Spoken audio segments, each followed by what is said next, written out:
So right-wing website Spite put out a hit piece against Zack Polanski and Zohran Mamdani, a 1,200-word essay of slop, zero substance, and no arguments against their policies. Now, I'm going to focus mostly on Zack since obviously it's more relevant to us in the UK. But just within the headline, look, these two failed performers have finally found their audience, clearly sets the tone of this piece. Zohran Mamdani and Zack Polanski, the new leader of the Green Party, are strikingly similar, politically and personally. Both claim to represent a movement that's fresh and invigorating. Both assert that their supporters face near unprecedented hardship and injustice. Both are young by politician standards and claim to represent the progressive new face of their countries. Mamdani is a Muslim who was born in Africa to Indian parents, while Polanski is a gay vegan living with his partner in Hackney, East London. The parallels don't end there. Both Mamdani and Polanski have had notably unsuccessful careers before politics, and despite their carping attitudes towards the rich, they both hail from very comfortably off backgrounds. It seems that both have entered politics because it provides them with something they've always craved: the standing ovation. I love that it says, the parallels of a gay vegan and a Muslim with a mixed background. So they're progressive. I mean, it's such a strange observation. I mean, the parallels are that they're left-wing and they both have left-wing politics.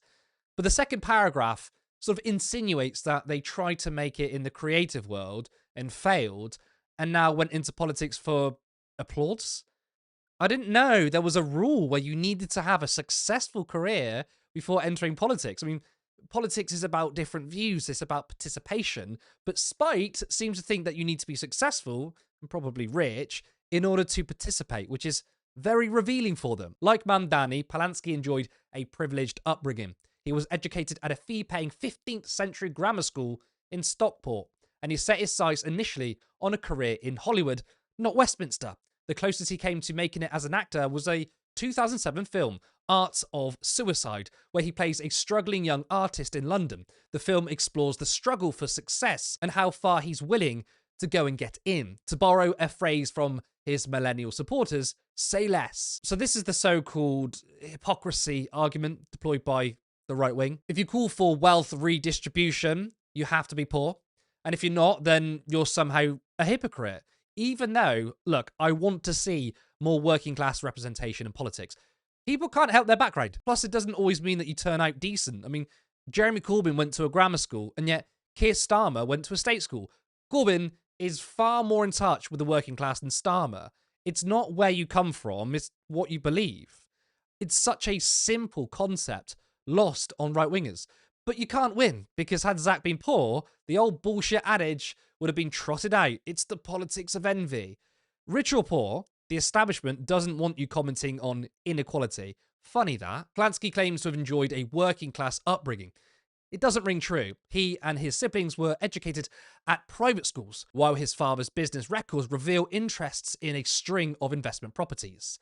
This is not irrelevant. Their wealth and privilege have afforded them the luxury of their activism.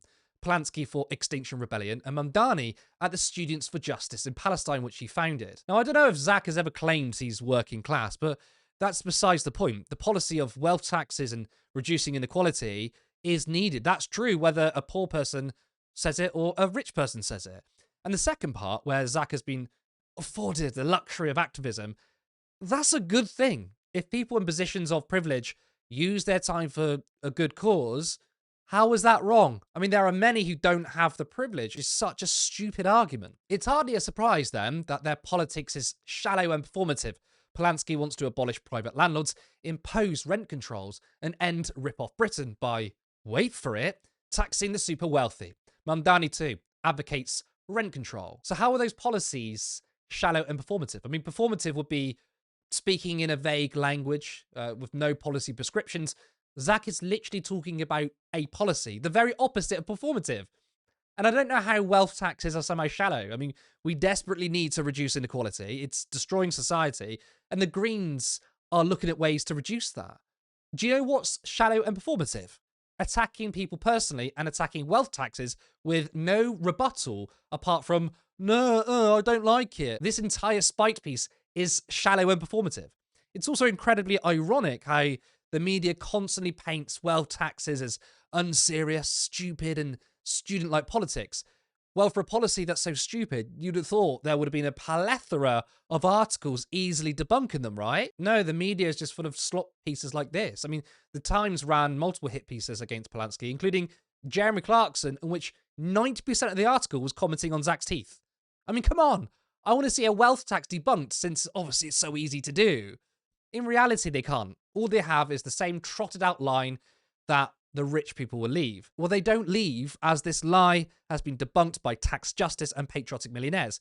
In fact, instead of a whole host of rich people leaving, it seems that millionaires want a wealth tax. A new survey of millionaires has revealed the majority are in favour of paying more tax. Working with Survation, Patriotic Millionaires UK polled UK-based millionaires to get their views on wealth and taxation, and found 80% of millionaires supports a 2% tax on wealth over 10 million, with only 8% against it.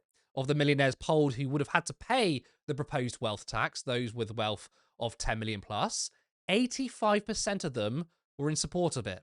The survey also finds that 72% of millionaires think the government should raise taxes on the super rich to reduce taxes on everyone else. 76% support higher taxes on their own wealth if it means a more stable and equal society for future generations. And 81% think it's patriotic to pay your fair share. This is just, chef's kiss, The corporate media has been telling us, all the rich are going to flee. Evidently, they won't. You all know the arguments anyway. It's wealth taxes on immovable assets, not income tax. So the capital flight risk is just a myth.